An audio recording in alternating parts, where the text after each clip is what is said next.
আল্লাহ তাআলা কিয়ামতের দিন সাইয়েদনা নূহ আলাইহিস সালামকে বলবেন, নূহ তুমি কি দাওয়াত পৌঁছিয়েছো তোমার উম্মতের কাছে? নূহ আলাইহিস সালাম বলবেন, হ্যাঁ আমি পৌঁছিয়েছি। এবার নূহের উম্মতকে আল্লাহ জিজ্ঞেস করবেন, হে নূহের উম্মতেরা, তোমাদের নবী নূহ কি দাওয়াত পৌঁছিয়েছে?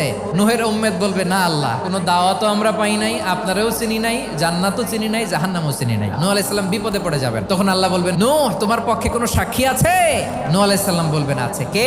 উম্মতে মুহাম্মাদি। তখন আমরা বলবো, আল্লাহ, আল্লাহর নবী নূহ আলাইহিস সালাম তিনি আপনি যা যা বলেছেন ঠিক তা তার উম্মতের কাছে পৌঁছে দিয়েছে। এবার নূহের উম্মতের সাথে আমাদের ঝগড়া লাগবে। তারা বলবে, তোমরা আসছো আমাদের হাজার হাজার বছর পরে, তোমরা কি করে জানলা? তোমাদের সাক্ষী ধর্তব্য হবে না? আমরা তখন বলবো, আমাদের কোরআনে তোমাদের নবীর নামে আল্লাহ তাআলা একটা সূরা নাজিল করেছেন, সূরাতে নূহ। দিন রাত এক করে তোমাদের কাছে তিনি দাওয়াত পৌঁছেছেন, সব আমরা জানি। আমরা যখন বলবো এই কথা, নূহের উম্মত চুপসে যাবে। তখন আমরা সত্য বলেছি কিনা এটা আল্লাহ তাআলা জানতে চাইবে বিশ্বনবীর কাছে। তখন বিশ্বনবী আমাদের পক্ষে সাক্ষী দিবেন। আওয়াজ করে বলেন আল্লাহু আকবার।